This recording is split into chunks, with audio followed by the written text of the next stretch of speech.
भारत का इतिहास मुगलों के बिना अधूरा है। मुगलों ने भारत में 300 सालों से भी अधिक समय तक राज किया। बाबर, अकबर और शाहजहां से लेकर बहादुर शाह जफर तक कई मुगल शासकों ने दिल्ली की राजगद्दी से भारत में शासन किया। लेकिन कई सवाल आज भी इतिहास के पन्नों से गायब हैं। आखिर मुगल भारत क्यों आए थे? मुगलों ने भारत में अपना साम्राज्य कैसे स्थापित किया? राजपूतों और मराठाओं के रहते कैसे विदेशी ताकतों ने भारत में इतने लंबे समय तक राज किया? आखिर क्या है मुगलों के इतिहास की असली कहानी? आइए इसके बारे में थोड़ा डिटेल में समझते हैं। दोस्तों, अगर बाबर हिंदुस्तान न आता तो भारत में मुगल साम्राज्य की स्थापना नहीं होती। भारत में कभी लाल किला, ताजमहल जैसी भव्य इमारतें न देखने को मिलती। बाबर का असली नाम जहीरुद्दीन मोहम्मद था। उसका जन्म 14 फरवरी 1483 को फरजाना में हुआ था। फरजाना आज के समय में उज्बेकिस्तान के अंतर्गत आता है। बाबर को तैमूर और चंगेज खान का वंशज भी माना जाता है। केवल 12 वर्ष की उम्र में ही बाबर ने फरजाना की राजगद्दी संभालनी शुरू कर दी थी। ये बात बाबर के कुछ रिश्तेदारों और अंकल को रास नहीं आई और उन्होंने बाबर को हटाने के लिए षड्यंत्र बनाने शुरू कर दिए। बाबर को फरजाना और समरकंद से बेदखल कर दिया गया। कई सालों बाद साल 1504 में बाबर ने अफगान की राजधानी काबुल को जीत लिया और अपनी सत्ता स्थापित की। लेकिन बाबर सिर्फ काबुल से संतुष्ट होने वाला नहीं था, वो अपने साम्राज्य का विस्तार करना चाहता था। बाबर जानता था कि यदि उसे साम्राज्य का विस्तार करना है तो इसके लिए धन दौलत की भी जरूरत होगी और उस समय भारत से ज्यादा धन शायद ही किसी और के पास था। दुनिया भर में उस समय भारत को दुनिया में सोने की चिड़िया कहा जाता था। 1525 में बाबर ने भारत में एंट्री करने की योजना पर काम करना शुरू किया। भारत को गुलाम बनाने और यहाँ राज करने के उद्देश्य से उसने भारत का रुख किया। उस समय हिंदुस्तान में लोधी वंश का राजा इब्राहिम लोधी का शासन चल रहा था। इसके अलावा राजस्थान में राजपुताना का शासन चल रहा था, तो वहीं साउथ में विजयनगर अंपायर अपने पैर पसार रहा था। इब्राहिम लोधी बहुत सनकी था। उसे कुर्सी से हटाने के लिए उसके चाचा अलाउद्दीन लोधी और पंजाब के गवर्नर दौलत खान ने एक प्लान बनाया और काबुल से बाबर को भारत आने का निमंत्रण भेजा। बाबर को तो जैसे इसी मौके का इंतजार था और तुरंत ही अपनी सेना के साथ उसने भारत की ओर रुख कर दिया। 15 दिसंबर 1525 को उसने सिंधु नदी पार की। बाबर के पास सिर्फ 12,000 की सैनिकों की टुकड़ी थी। सिंधु नदी को पार करते ही बाबर ने पंजाब प्रांत को जीतना शुरू कर दिया। बाबर के पास दमदार आर्मी के साथ ही तोपखाने और बारूद यानी कि गन पाउडर भी था। बैटल ऑफ पानीपत भारत की धरती पर लड़ा गया पहला युद्ध था जिसमें गन पाउडर का इस्तेमाल किया गया था।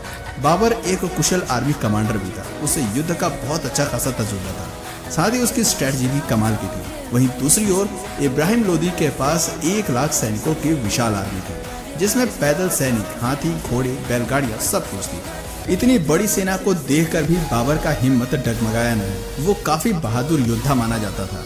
काबुल सहित पूरे अफगानिस्तान और उज्बेकिस्तान में आज भी बाबर को एक महान योद्धा के रूप में जाना जाता है।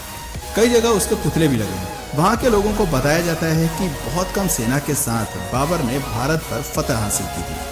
पानीपत दिल्ली से करीब 60 किलोमीटर की दूरी पर स्थित है और वर्तमान समय में हरियाणा का एक जिला है। बाबर ने इब्राहिम लोधी को युद्ध के लिए ललकारना शुरू किया। अपनी रणनीति वो पहले ही बना चुका था। उसने दुश्मन के इलाके में एक खाई खुदवाई जिससे कि लोधी की सेना ज्यादा फैलाव न कर पाए और बाबर की सेना को आसान टारगेट मिल सके। बाबर की सेना के कुछ लोगों ने कहा कि हमें वापस लौट जाना चाहिए, लेकिन बाबर ने वापस जाने से साफ इनकार कर दिया। उसने कहा कि हम इतने दूर आए हैं तो अब दिल्ली जीते बिना वापस नहीं लौटेंगे। बाबर अपनी सेना की प्लानिंग भी बहुत अच्छी तरीके से करता था। सबसे आगे स्काउट्स खड़े होते थे जो दुश्मन सेना की खबर बाबर तक पहुंचाते थे। उसके पीछे बैलगाड़ियां लाइन से खड़ी कर देता था। सभी बैलगाड़ी को चमड़े की बेल्ट से बांध दिया जाता था और उनमें थोड़ा थोड़ा गैप छोड़ दिया जाता था। उन गैप्स में सैनिक तीर कमान लेकर खड़े होते थे और बीच में थोड़ी थोड़ी दूरी पर ही तोपखाने भी तैनात कर दिए जाते थे। सैनिकों के पास जो तीर कमान होते थे वो भी कोई साधारण नहीं थे। उनकी डोरी खींचने में ही काफी ताकत लगती थी। एक तीर 600 मीटर की दूरी तक जा सकता था, जो करीब 7 फुटबॉल के स्टेडियम के बराबर है। हर 5 सेकंड में सैनिक तीर चला सकता था और एक तीर 4000 पाउंड का फोर्स क्रिएट कर सकता था। बाबर के पास एक वेल ऑर्गेनाइज्ड आर्मी थी। दूसरी ओर लोधी की सेना ने भी मैदान में डेरा डाल दिया, जिसमें 1 लाख से अधिक सैनिक थे। लेकिन इतिहासकारों ने लोधी की सेना को सेना न कहकर बल्कि मेले का नाम दे दिया। बाबर और लोधी दोनों ही सामने वाली सेना के पहले आक्रमण करने का इंतजार कर रहे थे। बाबर जानता था कि उसने पहले अटैक किया तो उसके जीतने की संभावना कम हो जाएगी। 19 अप्रैल 1526 की रात को वो अपनी सेना की एक छोटी सी टुकड़ी को लोधी के कैंप में भेजता है। जैसे ही कुछ सैनिक लोधी के कैंप के पास पहुंचे, लोधी की सेना ने उन पर हमला कर दिया। बाबर के सैनिक वापस लौट आए और कुछ सैनिकों की मौत भी हो गई। इससे लोधी खुश हो गया और सोचने लगा कि बाबर की सेना को हराना काफी आसान है। लेकिन असल में बाबर ने तो मछली पकड़ने के लिए सिर्फ दाना फेंका था। 21 अप्रैल 1526 की सुबह लोधी की सेना ने बाबर की सेना पर अटैक कर दिया। लोधी की सेना बाबर के सैनिकों द्वारा बनाए गए ट्रेंच में गिर गई। वहां से बाहर निकलने में उन्हें जितना समय लगा, इतनी देर में बाबर ने तोप चलाने का आदेश दे दिया। लोधी ने सेना में सबसे आगे 300 हाथी तैनात किए थे। उसे लग रहा था कि हाथी जल्दी ही सामने वाली सेना को पछाड़ देंगे, लेकिन होता इसके बिल्कुल विपरीत है। तोपखानों की आवाज से हाथियों ने अपना संतुलन खो दिया और अपनी ही सेना को नुकसान पहुंचाना शुरू कर दिया। अपनी ही सेना के कई सैनिकों को हाथियों ने कुचल कर मार दिया। साथ ही तोपखाने से भी उनकी सेना को नुकसान पहुंच रहा था। थोड़ी ही देर में बाबर की पूरी सेना लोधी पर हावी होती नजर आई। कई घंटों तक युद्ध जारी रहा। शाम होते ही लोधी मारा गया और उसका कटा हुआ सिर बाबर के सामने पेश कर दिया गया। इस युद्ध के बाद बाबर को अच्छी खासी धन दौलत मिली। इतिहासकारों का कहना है कि बाबर ने जीता हुआ सारा धन जनता में बंटवा दिया था और इसके बाद जनता ने खुश होकर कलंदर नाम की उपाधि उसे दे दी। सन 1526 में 43 साल की उम्र में बाबर ने दिल्ली में मुगल सल्तनत की स्थापना की। लोधी को हराने के बाद राजपूतों ने उसका विरोध किया। पानीपत के युद्ध के बाद बाबर ने 3 बड़ी लड़ाइयां लड़ी, battle of Khanwa, battle of Chanderi और बैटल ऑफ खागरा। उसने इन सभी लड़ाइयों में जीत हासिल की, लेकिन 26 दिसंबर 1530 को उसकी मृत्यु हो गई। मृत्यु के बाद बाबर को पहले तो आगरा में दफनाया गया, लेकिन उसकी अंतिम इच्छा के मुताबिक बाद में उसे काबुल में दफना दिया गया, जहां बागे बाबर नाम से उसका मकबरा आज भी बना हुआ है। बाबर के बाद हुमायूं को दिल्ली का बादशाह बनाया गया। हुमायूं के 3 और भाई भी थे और उन्हें भी अलग अलग राज्य सौंप दिए गए थे। हुमायूं काफी शांत स्वभाव का बादशाह माना जाता था और कोई भी फैसला हमेशा सोच विचार करने के बाद ही लिया करता था। लेकिन वहीं हुमायूं के भाइयों का दिमाग हर वक्त षड्यंत्र में लगा रहता था। तीनों भाई मिलकर ये योजना बनाते थे कि कैसे हुमायूं से दिल्ली का तख्त हासिल किया जाए और कई बार भाइयों के बीच में जंग भी हुई। हुमायूं पर कई बार जानलेवा हमले भी हुए। सन 1539 में चौसा में हुमायूं की भीषण लड़ाई हुई और 1540 में बिलग्राम में भी हुमायूं को युद्ध करना पड़ा। इस युद्ध में हुमायूं की हार हुई और शेरशाह जीत गया और युद्ध में हार के कारण हुमायूं को अपनी जान बचाकर भारत से भागना पड़ा। कुछ समय तक वो सिंध में भेष बदल कर रहा। हुमायूं ने हमीदा बानो से शादी की और मोहम्मद जलालुद्दीन अकबर को जन्म दिया। करीब 15 साल तक भारत से बाहर रहते हुए हुमायूं ने अपनी एक विशाल सेना तैयार कर ली। साल 1555 में हुमायूं को फिर से दिल्ली फतेह करने में कामयाबी मिल गई, लेकिन इसी वर्ष लाइब्रेरी में सीढ़ियां चढ़ते वक्त उसका पैर फिसल गया और उसकी मौत हो गई। हुमायूं की मौत के बाद मुगल साम्राज्य लड़खड़ा गया और राजा हेमू ने दिल्ली पर आक्रमण कर दिया। उस समय अकबर की उम्र केवल 12 साल की थी और वो राजा हेमू की सेना के आगे कुछ नहीं कर पाया। लेकिन मुगलों के पास एक वफादार सेनापति था जिसका नाम बैरम खान था। बैरम खान ने एक सेना तैयार की, अकबर को युद्ध कौशल की जानकारी दी और 1556 में पानीपत की दूसरी लड़ाई में राजा हेमू को हरा दिया। 13 साल की उम्र में अकबर दिल्ली के तख्त पर विराजमान हो गया। अकबर एक धर्मनिरपेक्ष राजा माना जाता था। उसने राजा बनते ही लोगों का दिल जीतना शुरू कर दिया।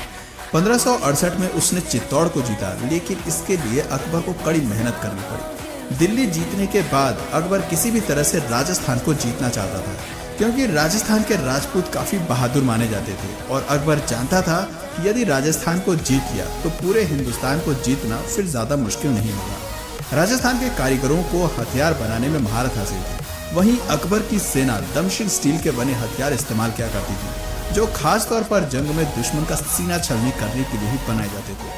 अकबर अपने हाथियों को भी जीरा बख्तर नाम के लोहे का कवच पहनाया करता था। उसे हाथियों का बहुत शौक था। किसी को मौत की सजा देनी होती थी तो उसे हाथी के पैर के नीचे कुचलवा देता था। चित्तौड़ राजस्थान का सबसे मजबूत साम्राज्य था। चित्तौड़ का किला एक अभेद किला माना जाता था। वहां तक पहुंचने के लिए अकबर ने एक प्लान बनाया। उसने एक सुरंग खोदी जिसके जरिए उसके सैनिक किले तक पहुंच गए। चित्तौड़ का किला एक पहाड़ी पर था, वहां तक सीधे नहीं पहुंचा जा सकता था। दूर से ही चित्तौड़ के सैनिक दुश्मन को देख लेते थे और ऊपर से तीरों की बौछार कर देते थे। लेकिन अकबर के सिर पर जीत का भूत सवार था और लगातार प्रयासों के बाद 25 फरवरी 1568 के दिन उसने चित्तौड़ का दुर्ग जीत लिया। इस जीत के बाद उसका साम्राज्य 25 लाख वर्ग किलोमीटर एरिया में फैल गया था। उसकी सेना ने मैच लॉक बंदूकों का इस्तेमाल करना भी शुरू कर दिया, जो दूर से ही दुश्मन की सेना में आतंक मचाने के लिए जाना जाता था। अकबर की कई बंदूकें आज भी म्यूजियम्स की शान बढ़ा रही हैं। अकबर को आर्किटेक्चर का भी काफी शौक था। उसने दिल्ली से 250 किलोमीटर दूर और आगरा से करीब 40 किलोमीटर दूर फतेहपुर सिकरी नाम का एक शहर बनवाया। इस शहर में कई बाग और महल उसने बनवाए। वो अपनी राजधानी यहाँ पर शिफ्ट करना चाहता था। फतेहपुर में पानी की कमी न हो इसके लिए डैम बनवाए और किले तक पानी पहुँचाने के लिए इंजीनियर्स की मदद से मशीनों का निर्माण कराया। वो मशीन्स उस समय इंजीनियरिंग का बेजोड़ नमूना थी। कहा जाता है कि अकबर ने खुद शहर का नक्शा तैयार किया था और शहर बनाने में उसने खुद भी मजदूरों के साथ कुछ दिन काम भी किया था। 16 साल फतेहपुर सिकरी को बसाने में लगे, लेकिन ये शहर बहुत जल्द वीरान हो गया। दोस्तों, अकबर एक अनपढ़ मुगल बादशाह था। उसने हिंदुओं पर लगने वाले जजिया कर समाप्त कर दिए थे। साल 1605 में अकबर की फूड पॉइजनिंग के कारण उसकी मौत हो जाती है। अकबर के बाद सलीम के हाथ में दिल्ली की कमान आई। सलीम असल में एक अय्याश किस्म का व्यक्ति था। सलीम को अपना नाम भी पसंद नहीं था और उसने अपना नाम बदलकर जहांगीर रख लिया। जहांगीर को अन्यायी लोगों से सख्त नफरत थी। गुनहगारों को वो सख्त से सख्त और क्रूर से क्रूर सजा दिया करता था। जहांगीर ने अपने जीवन काल में कुल 20 शादियां की थी। मानबाई सबसे मशहूर रानी थी, लेकिन जहांगीर सबसे ज्यादा प्रेम नूरजहां से किया करते थे। जहांगीर के शासनकाल में ही अंग्रेजों ने भारत में आकर ईस्ट इंडिया कंपनी की स्थापना की थी और व्यापार करने की इजाजत मांगी थी। 20 बीवियों से जहांगीर की कई संतानें हुई, लेकिन उसका केवल एक पुत्र ही जीवित रहा, जिसका नाम खुर्रम खान उर्फ शाहजहां रखा गया। सन 1627 में जहांगीर की मौत के बाद शाहजहां दिल्ली का बादशाह बना। शाहजहां के शासनकाल में दिल्ली सहित पूरे हिंदुस्तान ने तेजी से तरक्की की। दुनिया का 1/4 सामान का प्रोडक्शन केवल भारत में हो रहा था। आर्थिक तौर पर दिल्ली मजबूत होता गया। आर्ट और आर्किटेक्चर को भी उस दौर में काफी बढ़ावा मिला। मोती मस्जिद, विश्व प्रसिद्ध ताजमहल, दिल्ली का लाल किला, दीवाने आम और दीवाने खास जैसे कई नायाब नमूनों का निर्माण शाहजहां ने करवाया गया। शाहजहां ने अपने लिए एक मयूर सिंहासन भी बनवाया था, जिसमें कई बेशकीमती हीरे जड़े हुए थे। लेकिन 1639 में ईरान के राजा नादिर शाह ने युद्ध में शाहजहां को परास्त कर दिया था और इसके बाद नादिर शाह अपने साथ मयूर सिंहासन वापस ले गया था। शाहजहां जब बूढ़ा होने लगा तो उसने अपना राजपाट बेटों को सौंपने का फैसला किया। शाहजहां ने अपने बड़े बेटे दारा शिकोह को दिल्ली की राजगद्दी सौंपी। दारा शिकोह सभी धर्मों का आदर किया करता था और एक न्यायप्रिय राजा था। लेकिन दारा शिकोह के राजा बनते ही शाहजहां के तीसरे बेटे औरंगजेब को हजम नहीं हुई। औरंगजेब ने सन 1658 में अपने भाई के खिलाफ युद्ध छेड़ दिया और दिल्ली का बादशाह बन गया। बादशाह बनते ही औरंगजेब ने अपने पिता को आगरा के किले में बंद करवा दिया और अपने भाई को मौत के घाट उतार दिया। औरंगजेब कितना क्रूर था, इसका अंदाजा आप इस बात से लगा सकते हैं कि भाई के मौत के बाद उसका गला धड़ से अलग करके औरंगजेब अपने पिता के पास ले गया था। औरंगजेब के बादशाह बनते ही हिंदुओं पर अत्याचार करने उसने शुरू कर दिए। जगह जगह मंदिर तुड़वाकर मस्जिदों का निर्माण कराया। कई हिंदुओं का जबरन धर्म परिवर्तन किया गया। उसके शासनकाल में ही हर जगह कत्ले आम हो रहा था। ये बातें मराठा, मारवाड़ा, राजपूत सहित कई हिंदू राजाओं को पसंद नहीं आई और औरंगजेब के खिलाफ युद्ध का शंखनाद कर दिया। औरंगजेब युद्ध में घायल हुआ और करीब 3 महीने तक वो बिस्तर पर ही रहा और सन 1707 में बिस्तर पर ही उसने दम तोड़ दिया। औरंगजेब की मौत के बाद मुगल साम्राज्य धीरे धीरे अंधेर की ओर बढ़ने लगा। इसके बाद दिल्ली में कई मुगल बादशाह बने, लेकिन किसी में भी वो बात नहीं थी जो अभी तक के सभी मुगलों में थी। सन 1707 से 1712 तक बहादुर शाह प्रथम ने राज किया। उसके बाद जहादर शाह, फारूक सियार, मोहम्मद शाह रंगीला, आलमगीर, शाहजहां तृतीय, अकबर द्वितीय सहित कई राजा हुए। किसी ने भी बहुत अधिक समय तक राज नहीं किया और बहुत कम समय में ही दिल्ली के बादशाह बदलते रहे। वहीं दूसरी ओर अंग्रेज लगातार मजबूत हो रहे थे और कई राज्यों में मुगलों के शासन का अंत हो चुका था। मुगलों के अंतिम शासक बहादुर शाह जफर द्वितीय हुए, जिनकी मौत सन 1862 में म्यांमार में हुई थी। लेकिन बहादुर शाह जफर की मौत से पहले ही मुगल साम्राज्य का अंत हो गया था। सन 1857 मुगल साम्राज्य का दिल्ली में अंतिम समय माना जाता है। तो दोस्तों, ये थी भारत में मुगलों के इतिहास की असली कहानी। दोस्तों, अगर इसी तरह के और भी इंटरेस्टिंग टॉपिक्स आपको पसंद है तो नीचे कमेंट सेक्शन में पार्ट 2 जरूर लिखिएगा। और अगर इस वीडियो से आपको कुछ नया जानने या सीखने को मिला या फिर इंटरेस्टिंग लगा तो प्लीज इस वीडियो को एक लाइक करके अपने फ्रेंड्स और फैमिली में से जरूर शेयर करें। और यदि आप इस चैनल पर नए हैं तो प्लीज इस चैनल को सब्सक्राइब करके बेल नोटिफिकेशन आइकन को ऑन कर लीजिए ताकि हमारे आने वाले वीडियोज आप मिस ना करें। मिलते हैं फिर किसी वीडियो में।